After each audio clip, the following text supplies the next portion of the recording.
All right. Hello, everyone. Welcome to the 411 Ground and Pound MMA podcast. We are your weekly look into the wide, wacky, wonderful world of mixed martial arts. My name is Robert Winfrey, and I am your host, per usual. Let's see what we got today on the agenda. Well, last night, UFC on ESPN 69. Man, I talked myself into being a little bit more optimistic about that card. And boy, was I right the first time about, you know what, there's a couple of things on here that maybe, and the main event is certainly relevant. Go with relevant. But, ooh, man, what a dreadful card.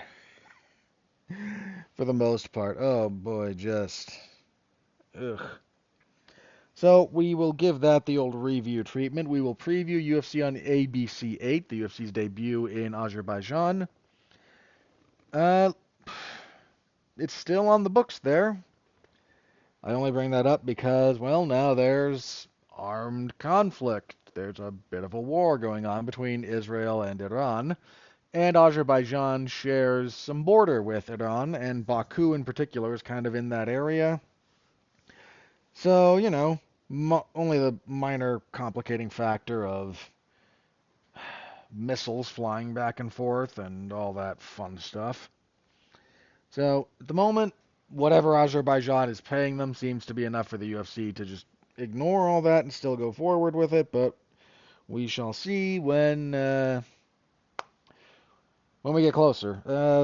Unless something really bad happens, and I'm not trying to imply that war between Israel and Iran is not bad. It's certainly not good. But the UFC doesn't get disrupted by a lot of things, and we'll see if this escalates and complicates things in the region enough for them to reconsider. But my hunch is they're just going to go forward. Because that's what they do. So we shall preview that card. Even if they don't go through with Azerbaijan, they will have that card somewhere, even if they have to stuff it in the apex. Um, they'll find something. So yeah, and then little bits of news. Um, yeah, we'll talk about all that. So before we go much further, it is Father's Day as I'm recording this, so a happy Father's Day to all the dads out there and paternal figures. If your dad's still with you, I hope you send him a message. If your dad's still here and you have a bad relationship, hopefully you work towards mending that in a healthy manner. If that's not on the table, then I hope whatever father figure is appropriate in your life you reached out to and expressed your gratitude. And even if you just know a dad who's really awesome, send some love their way. Um, if you are a dad, I hope you're a good one. At least putting forth the best effort you possibly can, because nobody gets it right all the time. And that you had a good day, because you're listening to this after the fact. I'm talking during Father's Day. So if you use this as the opportunity to be reminded of, oh boy, I should have done something, well, here you go. Take the opportunity. And yeah, send some love. All right, with that out of the way, y'all know the drill. Anything to interact with the product is always appreciated. Like, comment, subscribe, star rating, written review, sharing on your social media platform of choice or in your social circle in real life. I'm happy with any of it. Hopefully you are all happy with any of it as well. All right, let's jump into this then, shall we? UFC on ESPN 69 from Atlanta, Georgia. Last time they were in Atlanta, it was the card headlined by Poirier and Holloway 2. That also had Kelvin Gastelum and Israel Adesanya for the interim belt. Suffice to say, this event did not live up to the lofty expectations set by UFC. What was it? 236. That's the number. I'm bad with the numbers on most of these events. I can remember the fights. I just can't remember the numbers, man. There's nothing memorable about them. So first up, how do we do prediction-wise? I only swapped on the first fight of the night, Demopoulos and Horth. Here's the thing. I woke up the next morning and went, wait a minute, doesn't Vanessa Demopoulos fight at strawweight? And this isn't flyweight? I knew that Demopoulos had some weight issues, and I thought maybe she was like permanently at flyweight after those, but no. This was kind of a one-off on short notice for her, and there was enough to make me go, yeah, no. And there's a big height and reach disparity too, so I swapped that one to everything else. I just kind of let ride. Ultimately, we went 8-4 with a no contest. So, any of those I feel particularly good about picking right? Not really. Phil Rowe wound up closing as a dog, and I picked him. So, moderately okay with that. I did have to swap Ricky Simone. For the record, that I swapped that because Charles Jourdain fell out during fight week. He was replaced with Smotherman, right? Yeah, Cameron Smotherman. And I have no problem picking Ricky Simone against a lot of people who would fight him on short notice. So that one got swapped, but that was a fighter replacement thing, and most of the time I go with whoever sticks on the card. Not every time, most of the time. Let's see. Yeah, again, I got some of these wrong, and a few of them I probably should have got right. Mostly the Shabazian and Petrosky fight I probably should have got correct. I forgot how bad Petrosky's striking defense is, and frankly, his takedowns aren't that great. They're not bad, but they're not that great, and Shabazian, some of that was Shabazian actually like getting fairly more dialed in, a little bit more responsible. Led to a much more boring fight, but we'll get to that. Then there was just some of the weirdness. I got the McGee fight wrong. I kind of figured I would, but man, did that fight suck. I didn't expect that to be a barn burner, but man, that sucked. Then, we had the no contest. Yeah, all right. So 8-4, one no contest. Year to date, that brings us to 181 and 58 and 1. There's a draw. And the no contest. So I'm still doing okay. I'm still I don't like 8-4. I just don't like it. But, the no contest was always going to screw me. I never pick no contest. I have picked DQs.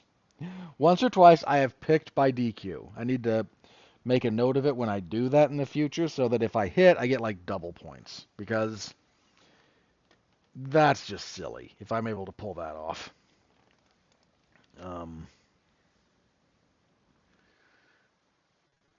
Yeah. So 8-4. Again, I can live with it. All right. Main event. Let's get into the fights. Kamaru Usman defeats Joaquin Buckley via unanimous decision. 148-47, 249-46s. Okay. Couple of things. A lot of guys started talking about this. Jack Slack, Miguel Class, a few of the other guys who do like serious tape study. More serious than me. They kind of brought up during the week that Joaquin Buckley's striking accuracy is quite poor. That came back to bite him here, man. Pretty badly over the course of the fight. Just fairly typical Kamaru Usman performance. Did okay-ish on the feet. That was never where he was really going to win, but he didn't get blown out of the water there either. But some well-timed takedowns. He had a really good strategy for dealing with Buckley's aggression because Buckley likes to explode, especially when he covers distance. So Usman was either, if Buckley started from too far out, Usman made sure he had enough room to retreat and evade. Good strategy.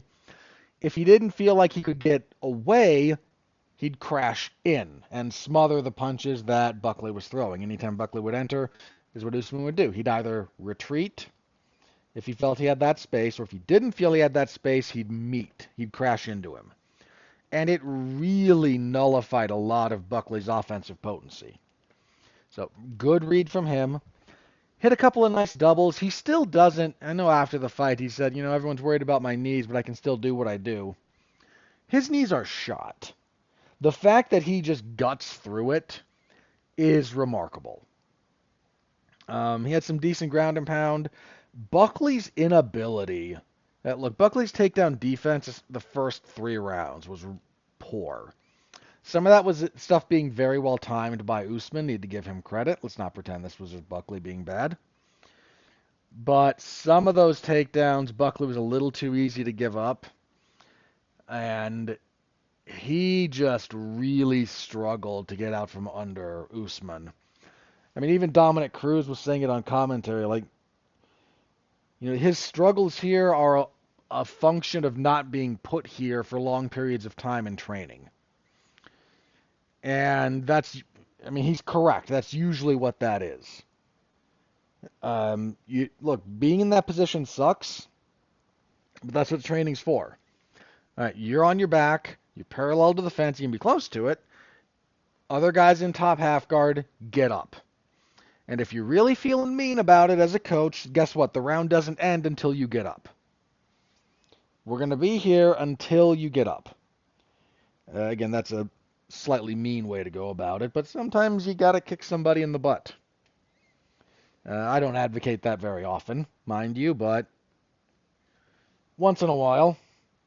And towards the end of the fight, Buckley finally got a little bit of a read. He started fighting a bit more bladed. He stopped giving up double legs as easily. And Usman's single legs in MMA, man, this is something Jose Aldo figured out like a decade ago at this point. Feed the single leg, push down the head, limp leg out. A single leg in MMA, it's not useless. I don't want to say it's useless. But its uses are very, very different than they are in wrestling. See, in wrestling, there's shoes. That does a number on your escapes. Because if you try to pull your leg out, there's a pretty big thing down there that isn't as slick, that provides friction, that's harder to maneuver around. They're an obstacle to overcome when trying to get your leg out of a single leg. You don't have that problem in MMA. You don't have it in jiu-jitsu either. So feed the single. If they can't transition to a high crotch, they have to try and hook the knee. There are takedowns from here. Again, I'm not saying they're useless, but elements of MMA just make that defense easier. You get in close, they feed the single leg, they switch to the single, push the head down so they can't transition to the high crotch, and limp leg out. Simple, not easy. Simple. Buckley finally started doing a little bit more of that once we got to rounds 4 and 5, and it worked pretty well, and Usman slowed visibly in the 5th. He started taking some punches, got wobbled a little bit, but Buckley couldn't find the miracle comeback. So Usman gets back on the winning side of things. I would not favor him to beat Bilal Muhammad at this point. I would not favor him to beat Sean Brady at this point. But he showed he's not washed. And you know what? Good for him. I appreciate it. I got to talk a little bit about Buckley, man. I don't understand what his game plan was. I get that he's not the most accurate striker. Okay. But how are you that unprepared for takedowns from Kamaru Usman? Of course he's going to take you down. What else is he going to do? Especially if you're Buckley. He's not going to stand and trade with Buckley. Very few people are. It's not really a winning recipe. He's going to take you down. You better be ready for it. You darn well better be ready to get up. And yeah, it's going to suck. But every time he started to wall walk, he'd just get his legs lassoed, and then he didn't have something else to do. Like there's a whole sequences that you have to be able and willing to go through there. And yeah, again, it's taxing on your energy, and you're gonna get punched in the face in all probability. It ain't good. But he just gave away rounds and got punched in the face anyway. Like you may as well get punched in the face while getting up instead of while losing more definitively. Um, yeah, this was bizarre in some respects. When you saw what Buckley wanted to do, you got a little of this again. Rounds 4 and 5, like round 4 in particular, he started entering and Usman wasn't reacting as well. Then Buckley would pivot and find an angle and then start throwing. So you can kind of see what some of the game plan was, but man, how are you not just like throwing more side kicks at Usman's knees? We all know they're bad. They're not like it's not like one of those things that any idiot could like touch his knees and he's going to fall apart completely. He's the second best guy in the division's history, only behind GSP. But that's still a vulnerability. And you've got to be willing and able to attack it, even just to threaten it, to get it in his head. I'm sure he has defenses for it. He knows how bad his knees are. He just gets through it and around it because he's really, really good. But that was weird. He kept whiffing on these uppercuts. Like, man, Buckley's accuracy is a problem. He has got to get that fixed. Look, I'm not going to say that he was fraud checked. Like, oh no, he lost to Kamaru Usman. Yeah, no, Usman's 38. He's not the best version of himself. There's caveats there, sure. But, dude, Usman is still good. You know, Buckley didn't lose to some scrub here. But this exposed a few things in Buckley's game that have kind of been evident, but we all kind of downplayed a little bit or forgot. I mean, he was 1-1 with Stephen Thompson in that fight. Like going into the third when he got the knockout. Like he wasn't blowing that out of the water. A lot of his big run that he's currently on, not all of it, but a lot of it came against older names kind of on their way out. Covington, Thompson, like I respect those guys a lot. I really do. But where they are in their careers is fairly evident. This was more about Usman proving he's not ready to go out than Buckley proving that he's really arrived. So, next for Usman, he says he would like a title shot. I think that's unlikely. You ain't leapfrogging Ian Gary. You're not leapfrogging Shavkat. Like you're not quite there with this one, man. I think give me him and Bilal. I think that's the fight to make. It's a relevant fight for both guys. Bilal Muhammad gets to fight another former champion and an all-time great in the division. And if he wins that, you can get him back into the title picture fairly quickly. If Usman wins, then he is pretty definitively in the title picture, beating the guy who was just champion.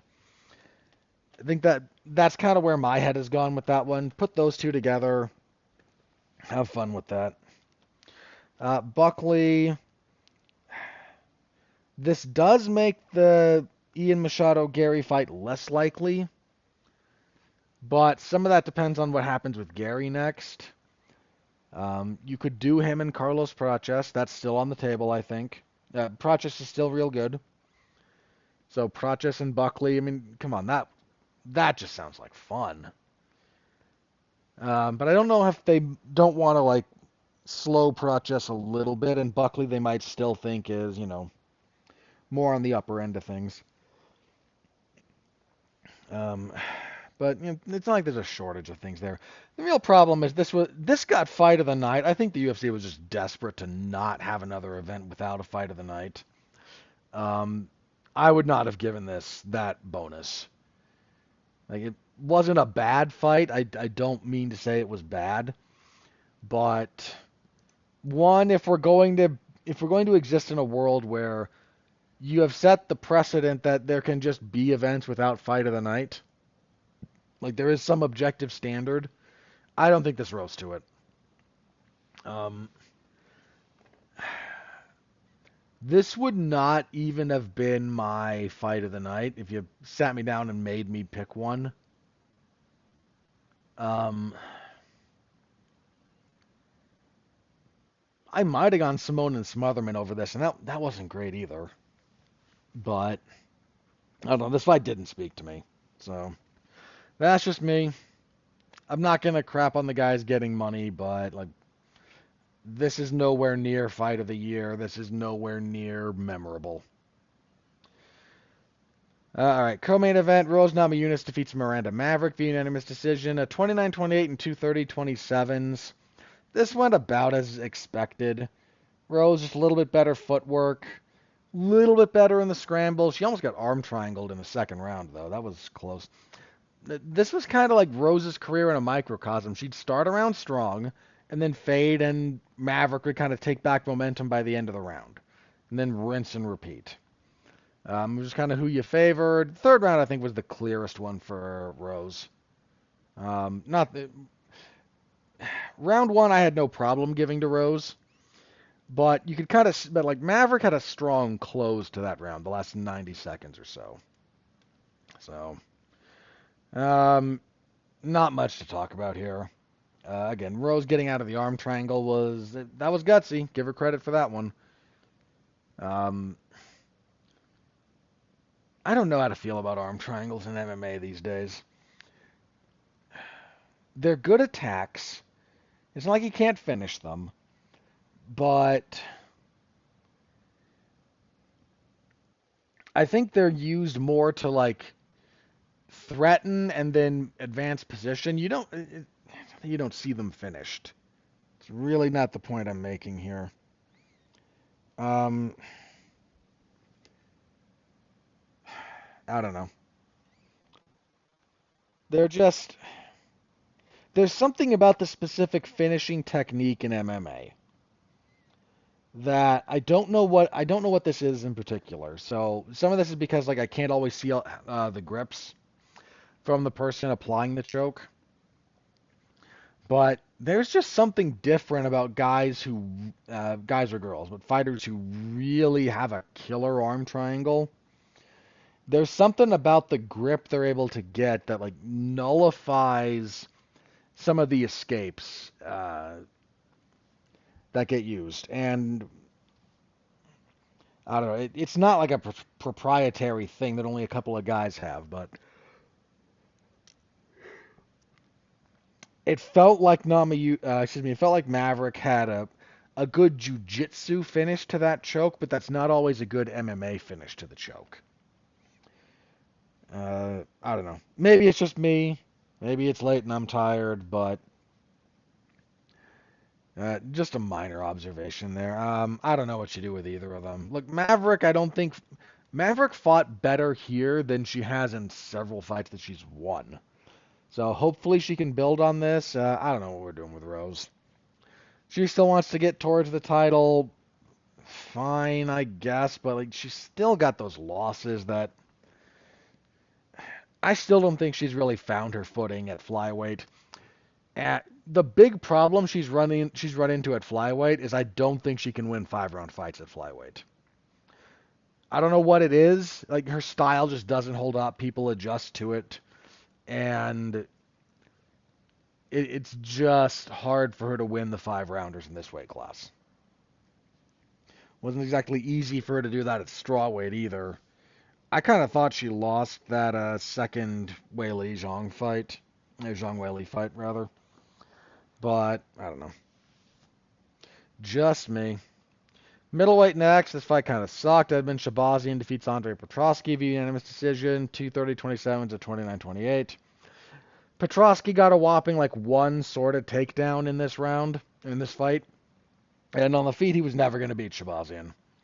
Shabazian kind of messed up Petrosky's body and maybe his arm at one point with some body kicks, but he fought almost overly disciplined here. Like there's a little bit of overcorrection going on, which sometimes happens, and he should get his way back to the happy medium. But look, he's finally he's been at Extreme Couture for a bit, so he's with Eric Nixick and those guys, and that's a much better team than some of the other places he's been, and it seems like they're finally kind of getting each other figured out and smoothed out, so good for him. Seriously, it's rare that you see guys in the UFC get as figured out as he was, fight your way back into things. And I don't think much of Petrosky. Bantamweight next, Tony Barcelos defeated Cody Garbrandt via unanimous decision, 29-28 across the board. Decent first round for Garbrandt, but the pressure from Barcelos kind of started getting to him in the second. He stopped being able to go forward a whole lot. He fought off most of the takedowns, but started getting tagged. Like, his footwork kind of fell apart. He just got pushed to the fence a bit too much, and Barcelos was able to land pretty decent punches. Yeah, solid win for Barcelos. Garbrandt, man, I don't know what's up with him at this point. He's still got real fast hands. He's still got power. But he cannot seem to keep disciplined and to put together something that really works over the distance at this point. So, he's just in a rough spot. Middleweights, Mansour Abdul Malik defeated Cody Brundage via technical decision, unanimous. 229-28 and a 30-27. So this fight ended 36 seconds into the third round. Abdul Malik just threw a knee that missed, but when crashing the follow-up distance, he hit Brundage with some punches. Got him against the fence, missed a knee, came down, and they banged heads, and Brundage fell over. So because he couldn't continue in the third round after an accidental foul, we got a technical decision. That's why those things exist. And yeah, Abdul Malik had this fight. Fight sucked, but it was his. They didn't wake up until the third round. Speaking of fights that sucked, Alonzo Menifield defeated Umar Sy via unanimous decision, 29-28 across the board. Rounds 1 and 3 to Menifield, 2 to Sy. Sy only tried takedowns in the second round. Weird fight. Terrible fight. Weird fight, but terrible too. Speaking of more bad fights, Paul Craig and Rodolfo Bellato went to a no contest. Paul Craig landed an illegal upkick, 4:59 to the first. There's been some accusations thrown at Bellato of flopping. He got kicked in the jaw illegally. Now, I'm of the opinion that kick should be legal, much like I think knees to the head of a downed opponent should be legal, but I grew up on pride. I prefer the rule set that One Championship uses when they do MMA on occasion. I'd rather those were legal to begin with. So, my sympathies lie with Craig, but the rules are the rules, and that is an illegal blow. Again, people are claiming that Bellato flopped. He kind of got kicked and then looked at the ref and had his hands out like, hey, he fouled me, and then he lays down and then ugh. It looks a little suspicious if all you're doing is looking at it from the outside. Then he kind of wakes up and plays some jiu-jitsu with the ref. Dude, if he did fake that,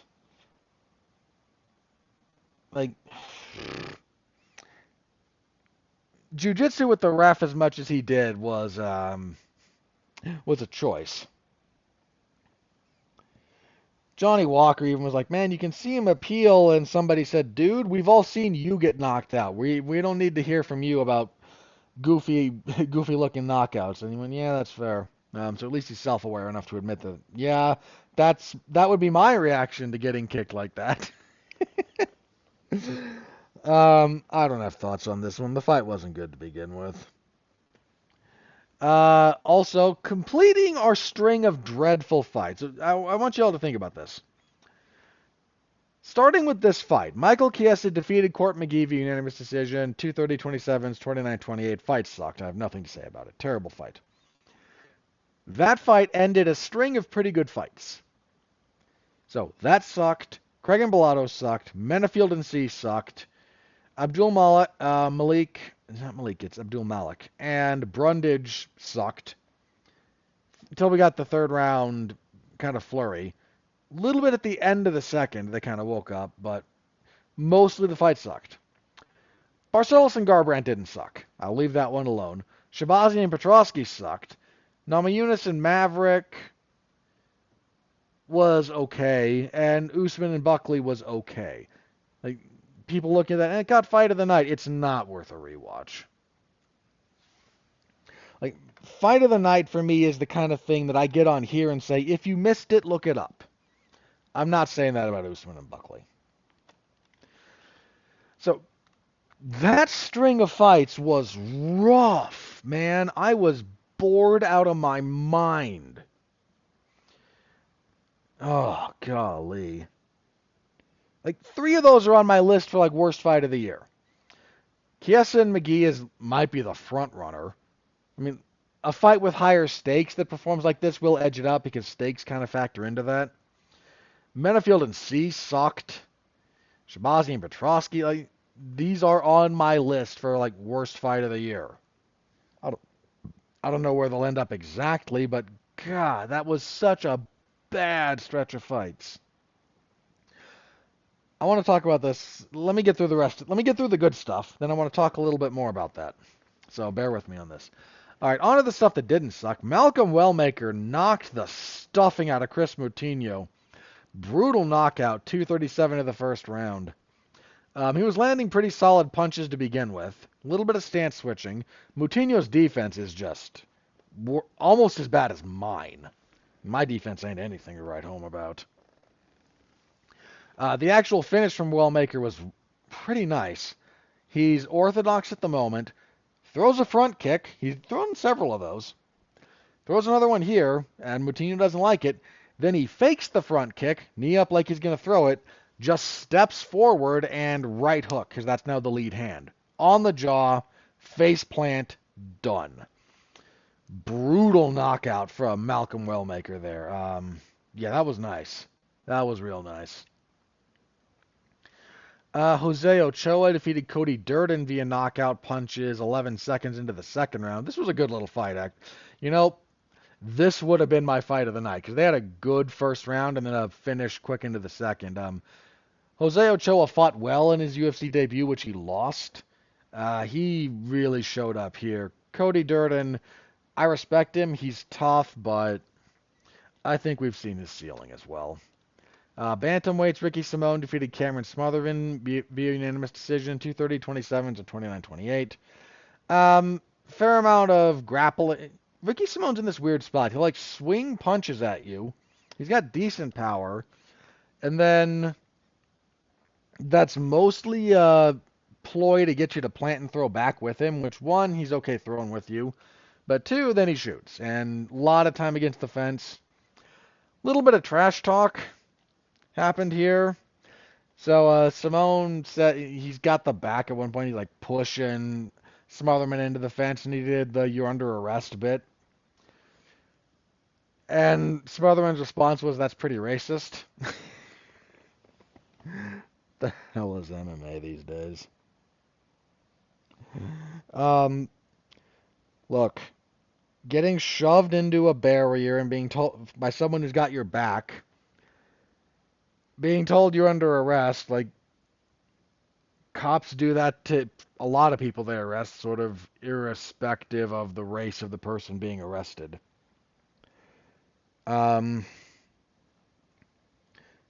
So, one, that. But two, just like, this is where we are. And I don't know. I don't know. Credit to Smotherman for stepping in on some, again, like during fight week to replace Charles Jourdain. Decent win for Ricky Simone. Phil Rowe scored a pretty decent comeback win, TKOing Angelosa 4:02 of the third. So first couple of rounds, first round is not very good. Rowe lands a couple of punches, but gets taken down, kind of gets ridden out there. Does it a little bit better the second round, but again gets taken down. Tries to make Losa expend energy grappling and mat returning and whatnot. Third round, Losa really starts to fade. Rowe comes on, knocks his mouthpiece out with a bit of an uppercut. Gets him against the fence, does this really sick thing. Left hand is kind of holding Losa's face against the fence, and his right hand just starts punching him with it. Really, I say sick in the best possible way, because I'm a sick man in some respects. Uh, Big comeback. I think again he dropped the first 2 rounds. I'm pretty sure. Nice win for Rowe. I was sweating that one because I picked Phil Rowe. Odds went to Losa by the time this closed. And kicking off the main card, you seem to be kicking out for everything. Jamie Lynn Horth beat up Vanessa Demopoulos for 3 rounds. Demopoulos on short notice up a weight class. Outmatched. She is not a flyweight. She just needs to get her weight cut and weight management overall dialed in for strawweight. Yeah, solid enough win for Horth. Already mentioned it. Your fight of the night went to Usman and Buckley. 2 performances. One went to Malcolm Wellmaker. The other one went to Jose Ochoa. Could have given one to Rowe, but the other 2 were cleaner finishes, I suppose. Okay. So I need to mention that this was the last stretch of this card was a chore, and the middle was a real slog. So some of the old heads in MMA have started doing the MMA was better back in the day bit.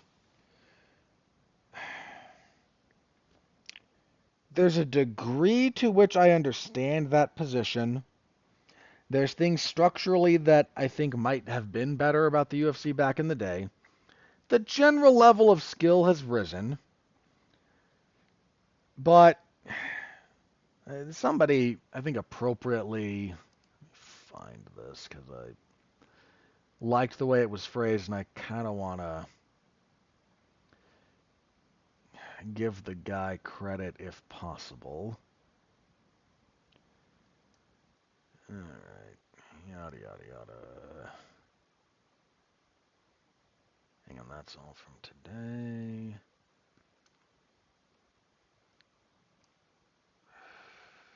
Where are you? Okay, here it is. This is from Open Note Grappling. Okay. It's one of the reasons I went with it because I think he's right. So he's responding to Ant Evans, who's been around he's been around here longer than I have, right? I don't always agree with Ant, but I respect his takes. He said this, I repeat, UFC is washed. Another boring, boring, boring event. New generation of fighters can't fight for crap. I'm not going to swear on the air for the moment. No aggression, fewer skills. It was all better in my day.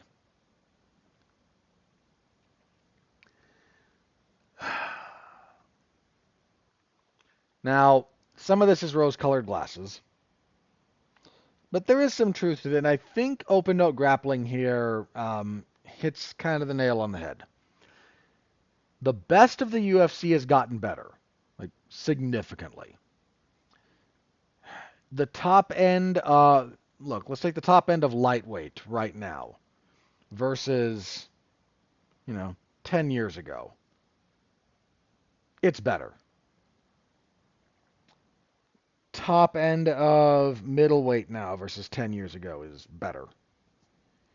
Heavyweight's weird. Heavyweight probably not so much. But we can kind of go down the list with this, and a lot of it's going to be accurate. So I agree with that. Like the highest end technical stuff in the UFC is better. It just is. Mid-tier UFC cards and whatnot are probably about the same as they've always been. I think that's more or less accurate. Mid-level MMA, especially like mid-level UFC MMA, a lot of that looks the same. And has kind of looked the same for a real long time. The problem is, and this is something that, again, Open Note Grappling goes on to say, bad cards have gotten worse.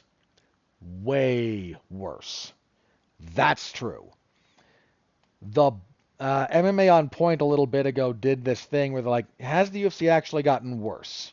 Especially like talking about main events. So they like dug through data for. Go watch their video. It's a good video. The guys over there do good work. And there is some truth to like stuff over the last little bit going downhill. But to close Open No Grappling here, William Open No Grappling notes, and I think this is the key. And to make matters worse, UFC management is incentivized to pay new, cheap talent to fill up their shows, which has made the bad UFC cards abysmal. That is very true. Whatever you want to say about MMA, now, here's the big thing about the UFC now. A lot of what they do is slop disposable content generation. Not all of it, a lot of it. And to facilitate this, they need a bigger roster, which means there's not really quality control. Remember the first season and a half of Dana White's Contender Series when you didn't just... Dude, Curtis Jackson hook kicked a guy to knock him out on the Contender Series and didn't win a contract. That show opened with, we're going to have some standards and some quality control here.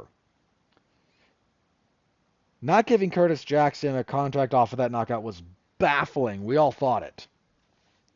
But we also all kind of thought, okay, if this is going to be one of their things, like, we're not giving out a lot of these contracts per card, and you need to, and just to finish won't guarantee it, then okay, we can kind of appreciate the quality control. Season 3 on, you get a finish, you get a contract, and if you're a female fighter, you get a win, you get a contract. It's a puppy mill. That's really what it is. It is cheap, disposable talent to fill out 12 to 13 fight cards every week, and 1 out of every 50 or so might actually turn into something. It's a lot of people who shouldn't be in the UFC.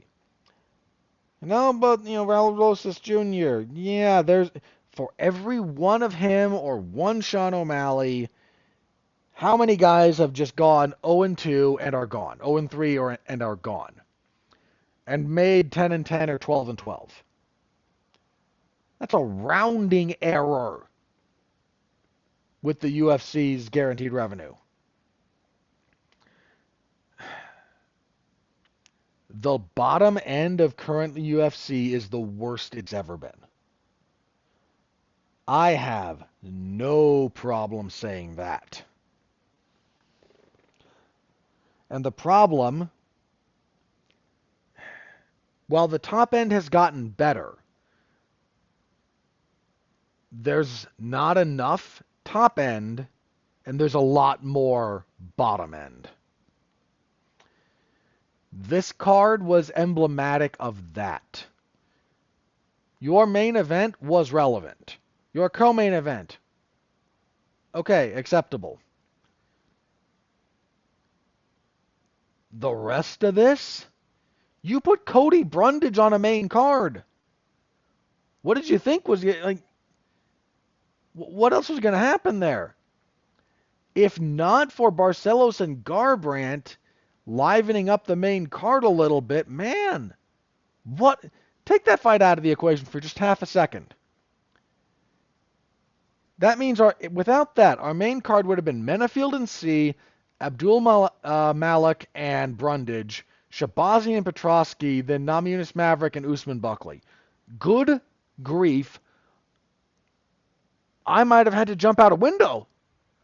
I might not have been able to take that. And we would have gotten there coming off the back of Still Paul Craig and Bellato, and then Chiesa and McGee. That's one of the worst, 6-fight stretches I've seen in the UFC. Man, that sucked. There's no getting around it. That was some dreadful MMA on display there for a lot of that. Oy. Yeah, I said it last week, man. I actually like the upcoming ABC card more than I liked this one on paper. Good grief. So this was a chore, man. That middle section was a chore to sit through. I didn't want to sit through this anymore. I ran out of stuff to type. And you can just see me kind of half amusing myself trying to talk about, well, they're circling. Got another clinch. There's just nothing there. Ugh, awful. The crowd booed for 4 fights straight, and I couldn't even blame them. Sometimes I think they're unfair with that. Chiesa and McGee did almost nothing for 3 rounds. Craig and Bellato didn't do almost anything until the foul that ended it. Menefield and C didn't do almost anything for the fight. Brundage and Abdul Malik was bad. First round. Okay, I remember some of this. I was losing my mind wanting to yell at Brendan Fitzgerald. Someone in production should have caught this before the 3rd or 4th time he said it. So we're going to the technical decision, and he goes, well, we're a little bit into the 2nd round, and I guess we can go to that. I was told we had to be more than halfway through the 2nd or into the 3rd. It's usually into the 3rd, by the way. And he is harping on this point a little bit, and I'm sitting here going, buddy, we were in the 3rd round. I can at least keep track of the rounds. So it bothered me because he's just wrong. And thankfully, after they read the decision, he corrected himself. One of his producers should have been in his ear after the 2nd time he said that. Preferably after the 1st. But the 1st time you do it, he might have just misspoke. The 2nd time, when oh no, he's mistaken. This is the lead broadcaster for this. Correct him. Because otherwise you've got the next, little bit of him operating under bad information. And he's good enough to take the correction and just roll with it. But no, we just let him kind of hang himself out there to dry for everything coming back from okay, here's what we're doing, until they read the decision. Then after that, he said, my apologies, I was mistaken. There was ample time for people to have saved him from that. I can't even get that mad at him, though, because the first 2 rounds, absent this weird, this flurry at the end of the 2nd, there was a little bit of that at the end of the 2nd. Everything absent that, it wasn't good. It kind of blends together, and I can't be that upset at him for just thinking, well, that was one long, very boring round. Sometimes you just zone out on this kind of stuff, and I have nothing but sympathy. I struggled with this fight, and I'm just typing here to amuse myself. I don't have to talk into a microphone to, hundreds, if not thousands of people watching this. I was about to be sarcastic and say dozens, but it wasn't one of those cards. But his producer should have saved him. That's why you have the headset on, so the production team can communicate with you. Somebody should have noticed, oh, he's wrong, way before he had to self-correct. Or way before you did. Talk to that man. You're supposed to be able to do that. Give him the appropriate information. So a little bit of a fail there.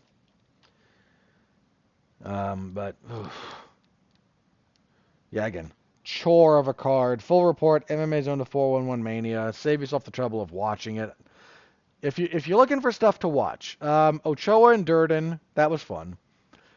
For as long as Wellmaker and Moutinho was on, that was pretty fun. That was pretty good. Watch the knockout, if nothing else. Wellmaker just knocked him into next week, man. Um, yeah, that's kind of it. This was not it. This was not it. That's really all I can say about that one. All right. Well, after spending way too long talking about that, let's move on. UFC on ABC 8.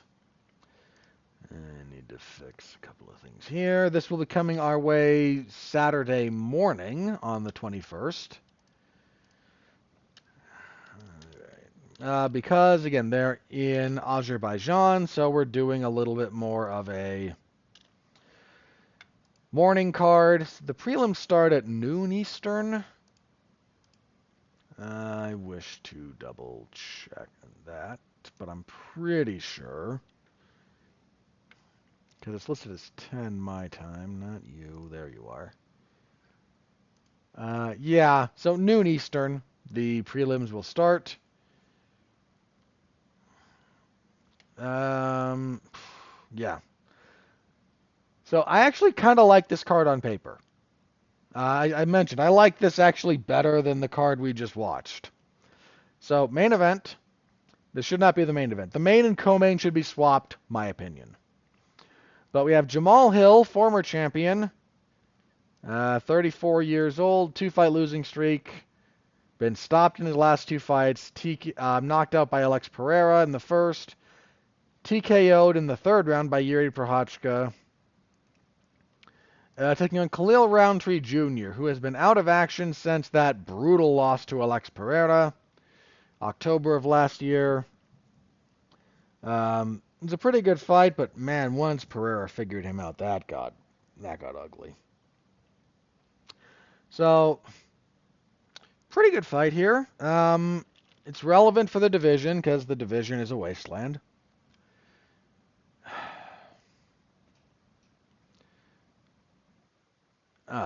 I don't know how Roundtree's going to be back after that loss to Pereira because he took some serious damage in that fight. Not just like knocked out, but like that was a beating. Once he got going, like he definitely had his moments. I'm not trying to say he didn't fight admirably. He did. But once that went south on him, it went south in a bad way, and Pereira just the last round of that fight, the one where the stoppage occurs, that's a bad round for Roundtree. Hill's on a 2-fight losing streak though, and that's not great. Yeah, he didn't have much for Pereira. He and Prochazka did okay, but I should say he did okay against Prochazka, but really Prochazka's improved defense in that fight gave Hill problems, and then Yuri got him out of there, of course. Odds are close, but like Roundtree, I think they're just kind of assuming that Hill's a little bit more washed. I'm not even saying that's an unfair assumption. Let me check a few things here. So Hill's 6'4", Roundtree 6'1", the height's an issue there. 76.5 inches of reach on Roundtree. 79 inches of reach on Hill. So the height and reach disadvantage is a problem. Hill's moderately susceptible to leg kicks, and Roundtree will occasionally throw them. Which is to say, some fights he's like, I'm going to throw a bunch of leg kicks, and some fights he's like, oh yeah, I can do that on occasion. Both men have pretty good power. Hill's got faster hands, I think. The real question here is defense. Defense and chin. Roundtree took the right amount of time off after that loss to Pereira. That was October of last year. So he gave himself time. Fair. I might rather him take longer even, but that's me.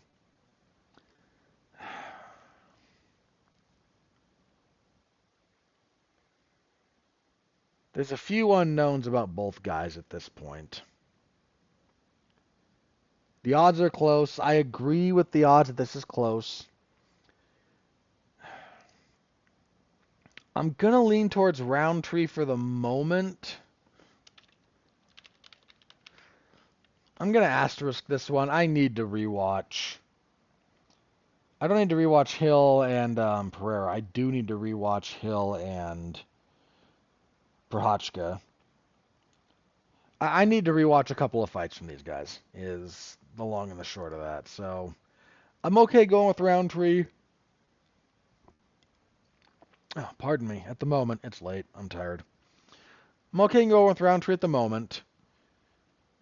But I got to double check a couple of things on that one. And like how they match up in particular, because I think they're both southpaws. And I'm not sure the last time that was true of them fighting a southpaw. So some of that I got to check. Co-main event, which is the fight I am most looking forward to. Rafael Fiziev, who's actually he was born in Kazakhstan, but his father is Azerbaijani. So he's kind of he's gonna probably get the hometown reception out of this. He's unfortunately on a 3-fight losing streak. Now, 2 of those losses are to Justin Gaethje and were fights of the night, and the rematch was actually, the most recent one was on short notice. And the Gamrot fight, he suffered a kind of a freak knee injury, and look, the first round of that fight was, I think I gave it to Gamrot, but it was close. Really unfortunate the way that went. So I'm not holding the losing streak too much against him, but you know, you got to get right if you're going to get right here. On the other side, we have Ignacio Bahamondes, who's pretty awesome. Dude, Bahamondes is 6'3". He is a big old lightweight. He's on a 3-fight winning streak, all finishes, over Christos Giagos, Manuel Torres, and Jalen Turner. He's taking a step up here. His only UFC losses, he dropped a split decision to John McDessie in 2021. I kind of thought he won that. And then he lost a decision to Ludovic Klein in August of 23. And so his UFC record overall is 6-2. He had that really nice wheel kick over Roosevelt Roberts. The most recent stretch is really impressive, but again, bit of a step up here. I'm okay going Fiziev. Odds have this basically as a pick'em. I completely understand that. Bahamondes could have a big coming out party here, and I would not be surprised. I like Fiziev a little bit better. I like his style against Bahamondes in particular just a little bit. But could be very wrong there. Would not bet on this fight. Lightweight again next. We have Tafik Musayev and Miktabek Oralbay. Musayev actually is from Azerbaijan. Born there, so we got another local boy here. This is his UFC debut. Now, Tafik Musayev has recently done some pretty good work going through Ryzen and Bellator. He has a couple of recent losses, one to Roberto de Souza and to Alexander Chablis. It's a pretty decent fight with Chablis. His last 2 fights, he's stopped guys that he's just better than. One for Super Ryzen, one for Ryzen Landmark. One of those in Saitama, the other in Baku, Azerbaijan. So Musayev getting to the UFC is kind of a decent thing. He's got a win over Patricky Pitbull. Sydney Outlaw, like he can fight, especially if you watch some of those fights, you know, from outside the UFC.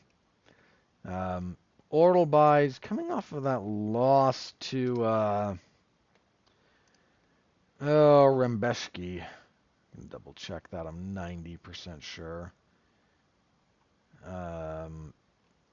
Yeah. So, as I mentioned, I respect Tafik Masayev.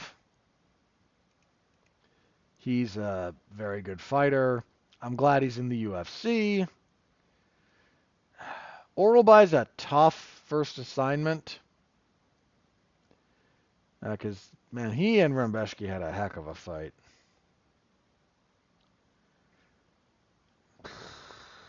What do I think here? Where are the odds, just out of curiosity?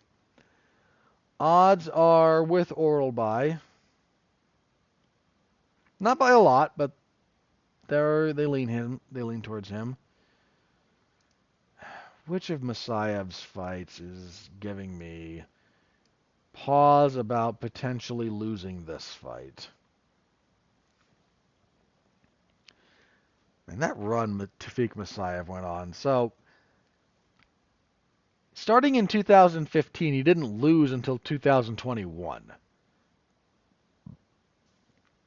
That included a good run through Ryzen when he beat Darren Cruikshank, Damian Brown, Johnny Case, and Patricky Pitbull. Before coming up short to De Souza.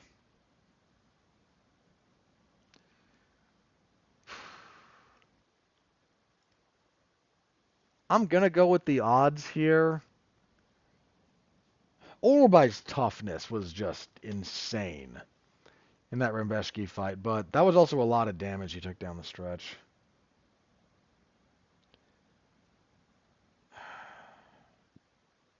Yeah. I'll go with Oralbai. O-R.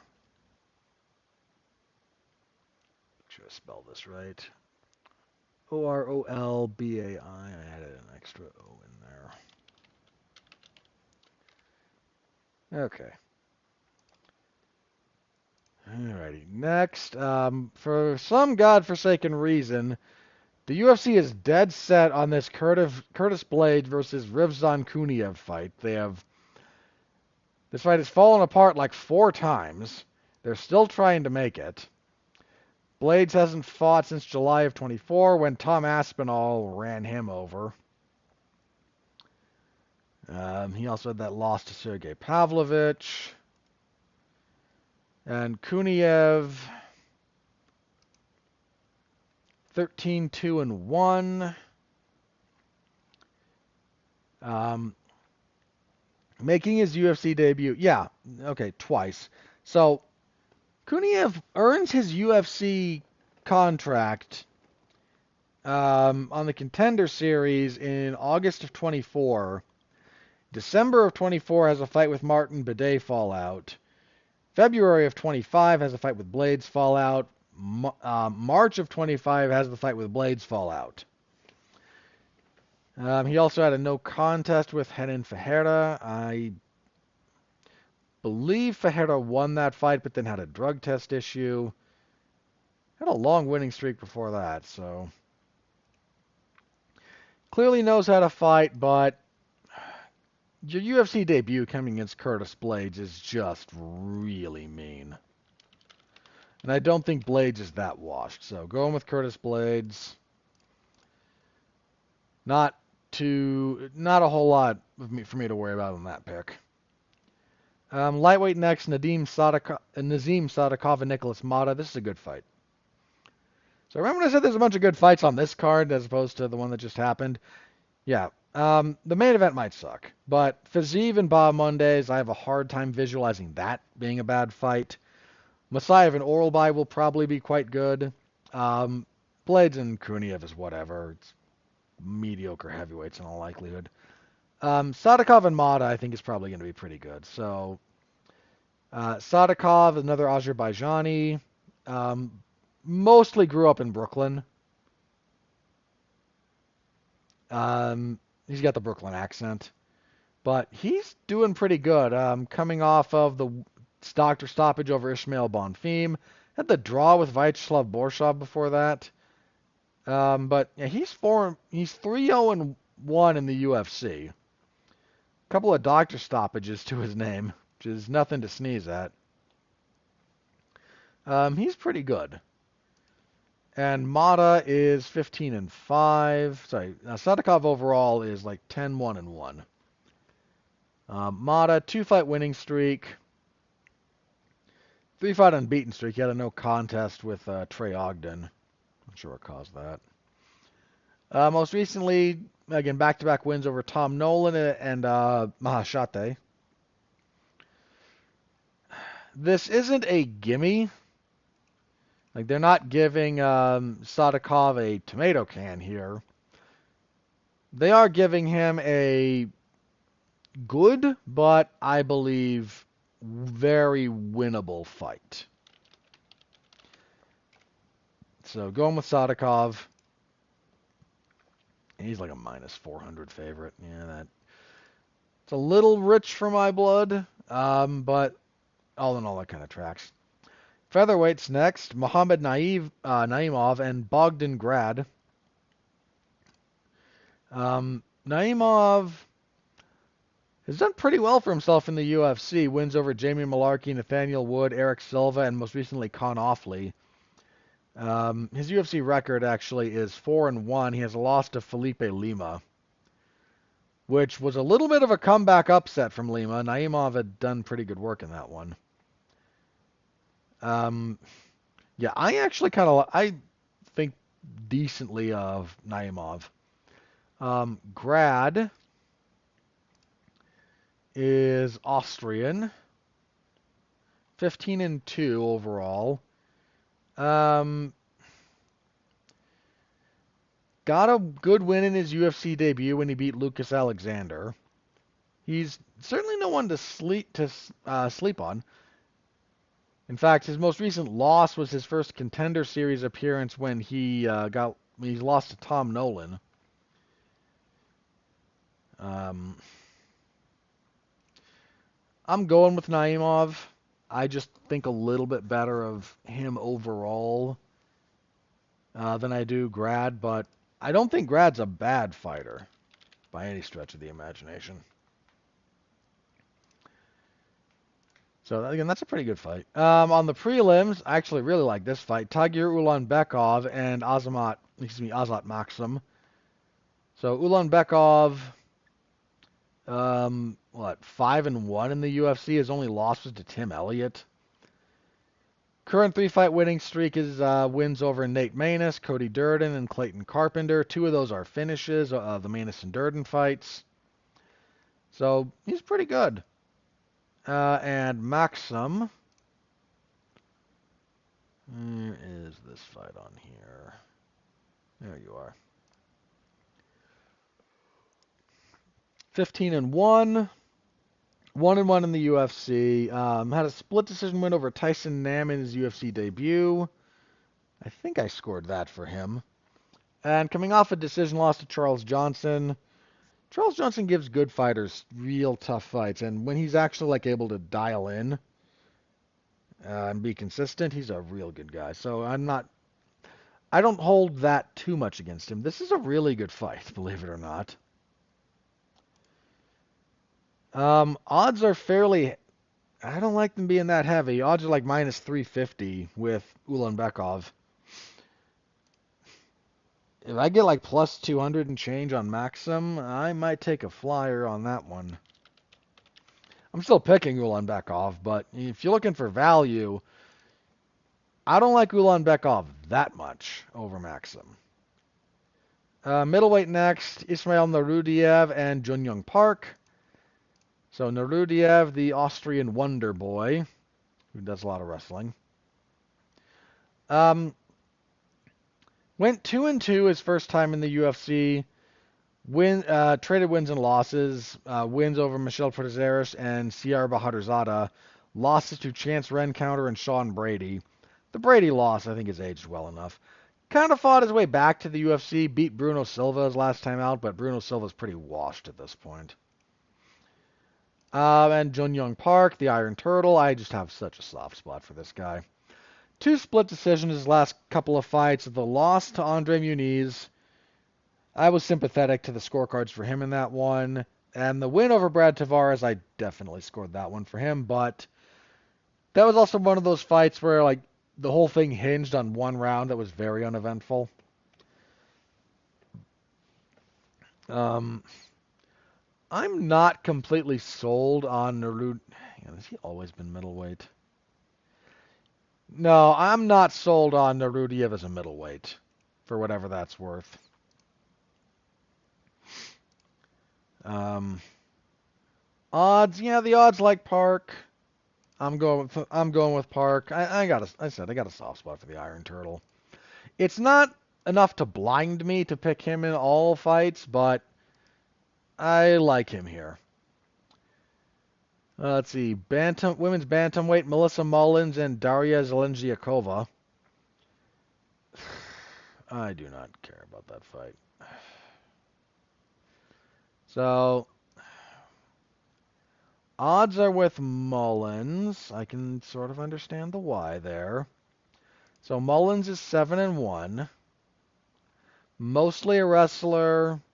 2-1 in the UFC as a win over Arina Alekseeva, lost to Nora Konole and missed weight. Then beat Claudia Segulia and missed weight again. Were those...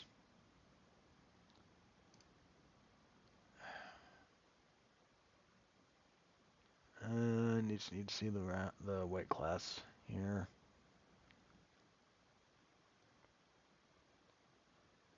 This shouldn't be... Yeah, those were bantamweight. Did those get moved to bantamweight after she missed weight, or were they... Alright, you're going to make me look this up now. Hang on.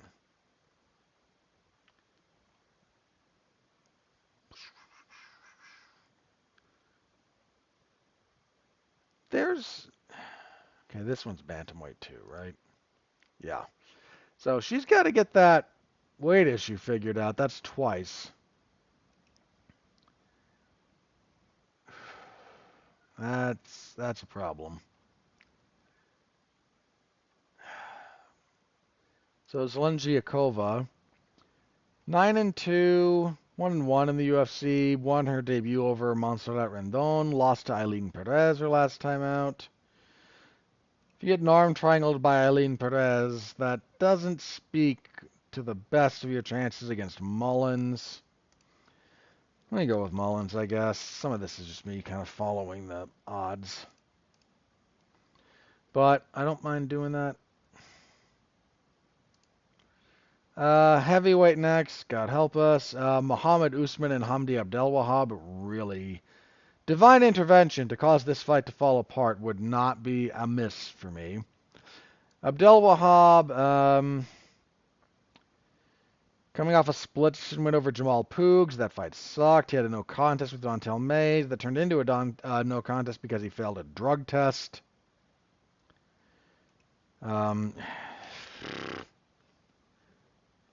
And Muhammad Usman's coming off a loss to Mick Parkin, if memory serves. He's 10-4 overall. 2-fight losing streak, actually, to Mick Parkin and Thomas Peterson. Right. You get not wrestled by Thomas Peterson, decent chance Hamdi Abdelwahab will out-wrestle you. This fight's probably going to suck. I'll go with Hamdi. But I'm hoping that fight falls apart, because I don't want to watch it. Welterweight next, Seokun Ko and Oban Elliott.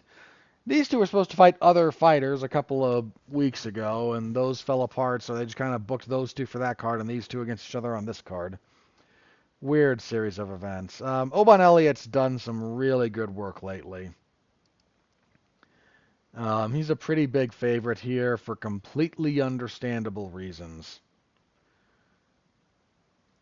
Ko, with respect, 11-2, 4-fight winning streak, coming into his UFC debut. The Billy Ray Goff fight was probably a better fight for him than this one. Elliott is 12-2 and has just been doing some really good work. 8-fight winning streak, 3-0 in the UFC. This is just a really tough fight for Ko, and I'm fine picking Elliott. And we're almost done here. Long card. Feels that way at least. Hang on. 1, 2, 3, 4, 5, 6, 7, 8, 9, 10, 11. Only 12 fights. I don't know. Feels a little bit longer. Women's bantamweight. Two women I've mentioned earlier. Erina Alexeyeva and Claudia Seguya. I'll have a quick look here. Alexeyeva 5-2. Oh yeah, the Russian Ronda. You know, in some of her pictures, you can see the facial resemblance. She's 1-1 in the UFC, beat Stephanie Egger but missed weight, lost to Melissa Mullins. And Seguya is 6-2. Her UFC debut was a loss to Mullins that ended a decent winning streak, actually. Yeah, ended a 6-fight winning streak for her, so not a... I'm not going to be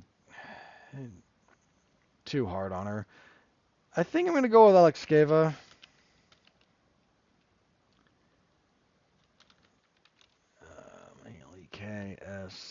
Alekskeveva. Just Alekseeva. Okay.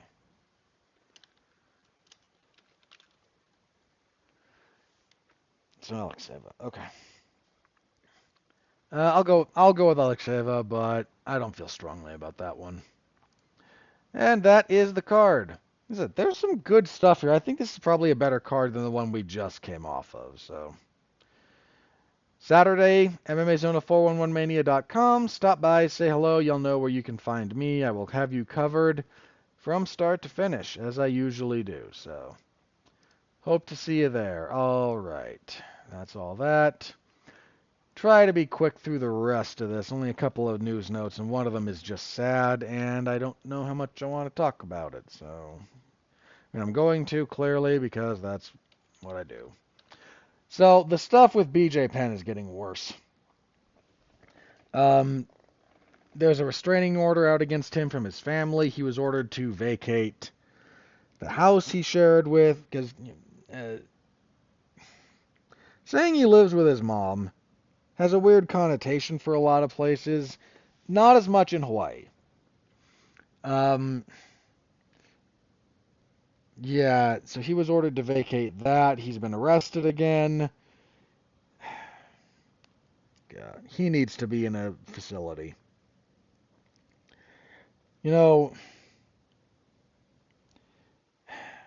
if I'm being charitable, and I feel like being charitable at the moment for this discussion,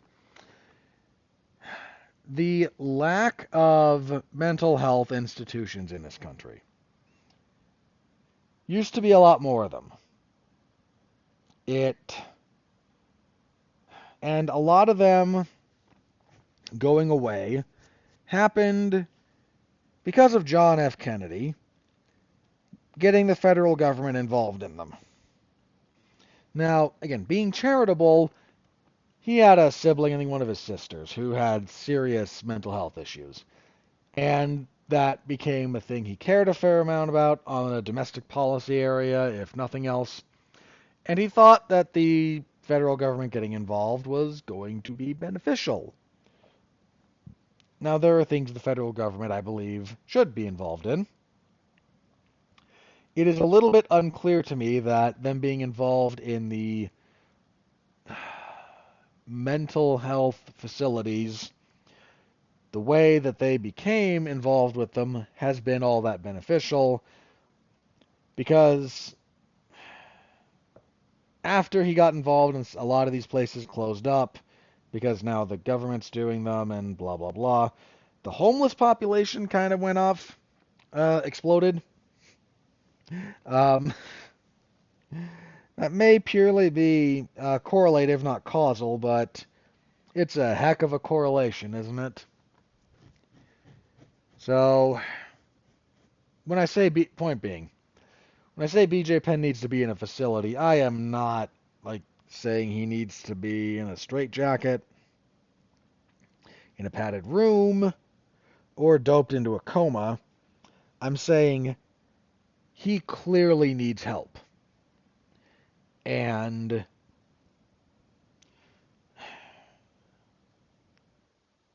I God, I don't want to say it out loud. I'm starting to I think the options for this story having a less than tragic ending are getting smaller and smaller and smaller.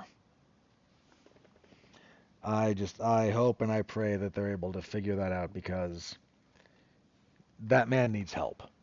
And I sincerely hope he gets it. All right, after that downer, something a little bit more run of the mill. So we had a fight replacement go on. So Manel Kape broke his foot. He is out of his fight with Brandon Royval for UFC 317. In steps on very short notice, and taking a giant step up in competition, Joshua Van. This seems inadvisable on a few different levels. I like Van's game. I'd rather he took the time to develop because, look, man, if you beat Brandon Royval, there's nowhere to go but like towards the belt. If you lose to Brandon Royval, you're still going to be stuck fighting like top guys for the next 3 fights. I don't know that that does his development as a fighter all that many favors. That said, I am not going to complain about getting to watch Joshua Van and Brandon Royval fight. That'll be fun. That'll be crazy. My hunch is to favor Royval. He's just got the better experience. More well-rounded pedigree to this point, so yeah, that's where that all is. All right, I am going to check the old social medias very briefly and see if anything combat sports related is broken. If not, we'll do plugs and get out of here because it's late and I'm tired. Okay, nope, I don't see anything new there, at least not related to combat sports, so plugs. Monday, on Damn You Hollywood, Mark Radulich and I will be reviewing the live action How to Train Your Dragon because that's what we're doing. That's what Hollywood is doing. We are just throwing those at the wall. Last week, Mark and I both we grabbed a pickaxe and a shovel, and we took Ballerina out behind the yard, back into the yard, and buried it. Man, we did not care for that movie. Did not care for it. So listen to that if you're so inclined. Coverage per usual Friday WWE SmackDown. UFC event Saturday morning. Remember the early start time if you want to be there live.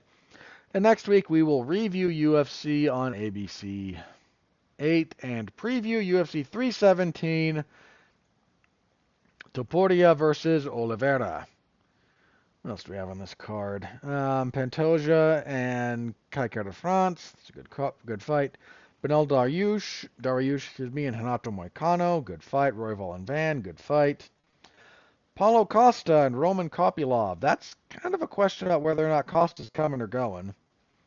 Jack Hermanson and Gregory Rodriguez. Jack Hermanson getting his once every 18 months fight, and good for him. I don't know that I like him against RoboCop there, but we'll see. Viviane Araujo and Tracy Cortez. I don't care.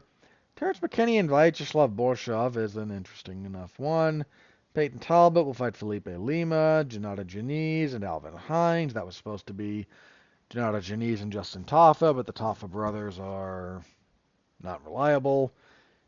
Okay, so there's some good stuff there. There's some filler in this card too, but full preview next week. Come on back for that. Thank you very much in advance. I hope to see you then. Until then, thank you again for listening live or after the fact. I am mixing up my outros. I'm very tired. It's late. Early, technically. Yeesh. This one got away from me. The whole day got away from me. It was a good day for the most part, but it got away from me. All right, you know what's up next week. Until then, thank you very much for listening. Stay safe out there and continue to be well, be safe, and behave.